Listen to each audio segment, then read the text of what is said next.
आज यह कक्षा शास्त्री प्रथम वर्ष के लिए लगाई गई है। जो छात्र शास्त्री प्रथम वर्ष में व्याकरण विषय न लेकर साहित्य आदि विषय लेकर पढ़ रहे हैं, उनका अनिवार्य प्रथम तत्व संस्कृत व्याकरण है, जिसमें लघु सिद्धांत कौमुदी पाठ्य पुस्तक निर्धारित है, जिसका संधि प्रकरण, समास प्रकरण और कारक प्रकरण विशेष रूप से पठनीय है। अभी हम लोग समास प्रकरण पढ़ रहे हैं। इसके अंतर्गत तत्पुरुष समास भी चल रहा है। आज का सूत्र है प्राप्तापन्ने च द्वितीयया। प्राप्तापन्ने च द्वितीयया। यह सूत्र कहता है कि प्राप्त और आपन्न जो समर्थ सुबंत है, वह द्वितीयांत समर्थ सुबंत के साथ समस्त होता है। यहाँ पूर्व में एक सूत्र था, द्वितीया श्रुतातीत पतित गतातेस्त प्राप्तापन्नई। इस सूत्र के द्वारा द्वितीयांत का प्राप्त और आपन्न आदि शब्दों के साथ समस्त होता था, और यहाँ प्राप्त और आपन्न जो है द्वितीयांत के साथ समस्त होगा। फिर से समझ लें, वहाँ द्वितीया जो था प्राप्त और आपन्न के साथ समस्त होता था, द्वितीयांत, द्वितीया में प्रथमा विभक्ति है, और यहाँ प्राप्त और आपन्न द्वितीयांत समर्थ सुबंत के साथ समस्त होगा। इससे अंतर यह होगा, जब द्वितीया श्रुतातीत पतित गतातेस्त प्राप्तापन्नई से जब समास करते हैं तो उपसर्जन संज्ञा द्वितीया से निर्दिष्ट जो शब्द है उसकी उपसर्जन संज्ञा होती है, उसका प्रयोग होता है। और यहाँ प्राप्तापन्न शब्द जो है प्रथमांत है, प्रथमा का द्विवचन का रूप है, इसकी उपसर्जन संज्ञा होगी और इसका पूर्व प्रयोग होगा, क्योंकि जिसकी उपसर्जन संज्ञा होती है उसी का पूर्व प्रयोग होता है। और उपसर्जन संज्ञा उसी की होती है जिसकी प्रथमा एक वचन में पाठ होता है। अर्थात समास विधायक सूत्र में जो प्रथमा एक वचन में रहता है, उसी से निर्दिष्ट जो शब्द होता है उसकी उपसर्जन संज्ञा होती है। तो प्राप्तापन्ने च द्वितीयया में द्वितीया जो है तृतीया है, तृतीया का एक वचन है, और प्राप्तापन्न जो है प्रथमा का द्विवचन है, प्राप्त और आपन्न। तो यहाँ अब विग्रह करेंगे, प्राप्तः जीविकाम, अर्थात प्राप्त हो गई है जीविका जिसको, अर्थात जिस पुरुष को, ऐसा कह सकते हैं, जिसको। तो यहाँ प्राप्त शब्द जो है प्राप्त सु जीविका अम, इस स्थिति में प्राप्तापन्ने च द्वितीयया इस सूत्र से समास हो। समास होने के बाद में कृतद्धि समासास जैसे प्रातिपदिक संज्ञा और सुपो धातु प्रातिपदिक लोप हो जाएगा विभक्ति का, तो प्राप्त जीविका हो जाएगा। इसके बाद और जो प्राप्त जो शब्द है वह समास विधायक सूत्र जो प्राप्तापन्ने च द्वितीयया है, इसमें निर्दिष्ट प्रथमांत पद के द्वारा निर्दिष्ट है, इसलिए प्राप्त शब्द की ही उपसर्जन संज्ञा होगी, और उपसर्जन पूर्वम से इसी का प्रयोग होगा, पूर्व प्रयोग होगा, तब शब्द बन जाएगा प्राप्त जीविका। इस स्थिति में जीविका शब्द की भी उपसर्जन संज्ञा होगी। अभी किससे होगी? एक विभक्ति चापूर्व निपाते, अर्थात विग्रह में जो नियत विभक्ति पद है उसकी भी उपसर्जन संज्ञा होती है, किंतु उसका पूर्व में प्रयोग नहीं होता है। तो है एक विभक्तिक नियत विभक्तिक जो पद है वह जीविका है, जीविका अम जो था, तो उसकी भी उपसर्जन संज्ञा हो गई, लेकिन उसका पूर्व प्रयोग नहीं होगा। अब कहिए कि इसका फल क्या होगा, तो इसका फल है गो स्त्री और उपसर्जन से, अर्थात गो शब्द और स्त्री संज्ञा के जो शब्द हैं उसका क्या होता है, ह्रस्व हो जाता है। गो स्त्री और उपसर्जन से, इस सूत्र से ह्रस्व हो जाएगा, तो जीविका का जो आ है अ में बदल जाएगा, तो क्या हो जाएगा, प्राप्त जीविका। इसके बाद स्वादि विभक्ति ला करके हम लोग इसको बना देंगे प्राप्त जीविका, अर्थात प्राप्त हो गई है जीविका जिस व्यक्ति को, उसको प्राप्त जीविका कहेंगे। तो इस तरह से प्राप्त जीविका शब्द बनता है।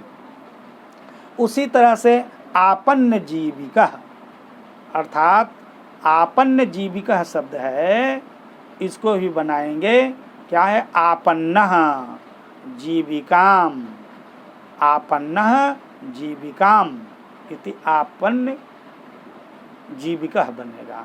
तो आपन्नसु जीविका आम अम, इस स्थिति में प्राप्तापन्ने च द्वितीया, इस सूत्र से आपन्न जो समर्थ सुबंत है वह जीविका जो द्वितीयांत समर्थ सुबंत है उसके साथ समस्त हो गया। समस्त हो जाने से कृतद्धित समासाश्च से प्रातिपदिक संज्ञा हो गई और सुपो धातु प्रातिपदिक से विभक्ति का लोप हो गया। तो लोप हो गया तब बन गया प्राप्त जीविका, आपन्न जीविका। और आपन्न जीविका जब हो गया तब आपन्न की प्रथमा निर्दिष्टम समास उपसर्जनम से उपसर्जन संज्ञा और उसका पूर्व प्रयोग, वो पूर्व में चुके है ही, फिर भी पुनः उसका पूर्व प्रयोग हुआ और जीविका का अंत में प्रयोग हुआ, तो आपन्न जीविका बन गया। इसके बाद जीविका को भी एक विभक्ति चा पूर्व निपाते इस सूत्र से उपसर्जन संज्ञा होती है और उसके बाद उसका पूर्व में प्रयोग नहीं होता है। उसका फल ये होता है कि यहाँ एक सूत्र है गो स्त्री और उपसर्जनस्य, इस सूत्र से जीविका का जो आ है ह्रस्व में बदल जाता है तो जीविका हो जाता है, जीविका तो प्राप्त जीविक बन जाता है। इसके बाद प्रथमा के एक वचन में विभक्ति आदि कार्य करके बनाते हैं प्राप्त जीविका। इसी तरह से और आगे है आया है अलम कुमारी, अलम कुमार्यई, अलम कुमार्यई, अर्थात एक सूत्र पूर्व में था दिग्गु प्राप्तापन्न अलम पूर्व गति समासेषु प्रतिषेधो वाच्य। कहते हैं अलम प्राप्तापन्न अलम पूर्व गति समासेषु प्रतिषेधो वाच्य। तो इसमें क्या है, तो पर्वत लिंगम द्वंद तत्पुरुषयों से जो अणे पर के समान जो लिंग होने जा रहा था उसका यह निषेध करता है कि द्विगु समास में प्राप्त और द्विगु समास में हैं प्राप्त और आपन्न और अलम पूर्वक गति समास में अणे कहने का मतलब है कि यह जो है पर्वत लिंगम पर के समान लिंग होता है वह नहीं होगा। अब यह नहीं होगा तो पर के समान लिंग नहीं होगा। अगर पर के समान लिंग होता तो जीविका शब्द यहाँ क्या था, स्त्रीलिंग था, स्त्रीलिंग के समान लिंग होता, लेकिन यह नहीं हुआ। उसी तरह से अलम कुमार्यई, अलम कुमार्यई अर्थात कुमारी के लिए पर्याप्त योग्य, अलम कुमार्यई। तो अलम शब्द का भी समास होता है कुमारी एंगे इस समर्थ सुबंत के साथ, और समास हो जाने के बाद में शब्द बनता है अलम कुमारी। और इसका पुनः कुमारी में जीकार है उसको गो स्त्री उपसर्जन से उपसर्जन से ये ह्रस्व कर देते हैं। एक विभक्ति चापूर्व निपाते से पहले उपसर्जन संज्ञा और गो स्त्री उपसर्जन से उसको ह्रस्व कर देते हैं। तो अलम कुमारी बन जाता है। और उसके बाद विभक्ति आदि कार्य करके अलम कुमारी हम बनाते हैं। यहाँ अगर पर्वत लिंगम द्वंद तत्पुरुषयो अगर कहते कि द्वंद्व समास में और तत्पुरुष समास में पर के समान लिंग होता है, तब यहाँ तब तो कुमारी स्त्रीलिंग है और स्त्रीलिंग में की विवक्षा में ही यह होगा अलम कुमारी शब्द बनता है। लेकिन यह अलम कुमारी नहीं बना, ह्रस्व करके पुलिंग में अलम कुमारी, अर्थात यह जो है लड़का का वाचक है। अलम कुमारी अर्थात अलम का मतलब पर्याप्त अर्थात उचित योग्य हो, कुमारी जिसके लिए जिसके लायक उस पुरुष को कहेंगे अलम कुमारी। इस तरह से यहाँ एक बात और हुआ कि अलम के साथ भी समास इसका हुआ, क्योंकि निषेध इसमें किया है तो इससे सिद्ध होता है कि अलम के साथ समास होता है।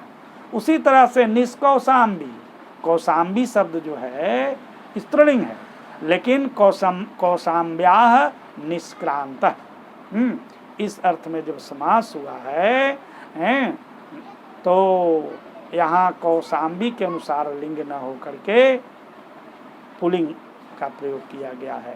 यानी पर्वत लिंगम द्वंद तत्पुरुषयो इस सूत्र का निषेध शब्द है।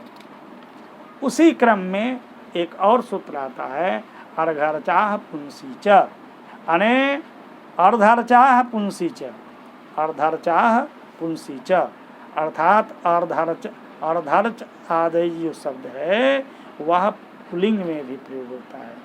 जैसे कि अब देखिए अर्धर्चः, यानी अर्धर्चः अर्धम ऋचः, यानी ऋचा का आधा भाग, ऋचा शब्द स्त्रीलिंग है, तो यहाँ भी स्त्रीलिंग का प्रयोग होना चाहिए था, लेकिन यहाँ नहीं हुआ।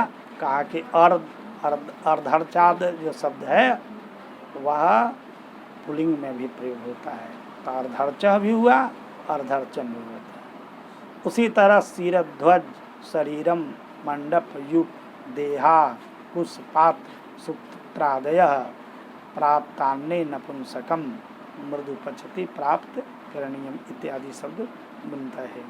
तो कहने का मतलब है कि यह सूत्र जो है जो पर्वत लिंगम द्वंद तत्पुरुषयोः से जो पर के समान लिंग का जो व्यवधान प्रावधान चल रहा था उसका यह निषेधक सूत्र है कि पर के समान लिंग हो यह कोई जरूरी नहीं है।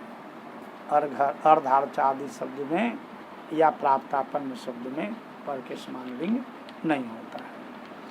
तो इस तरह से आज हम लोगों का तत्पुरुष समास का पाठ संपन्न होता है।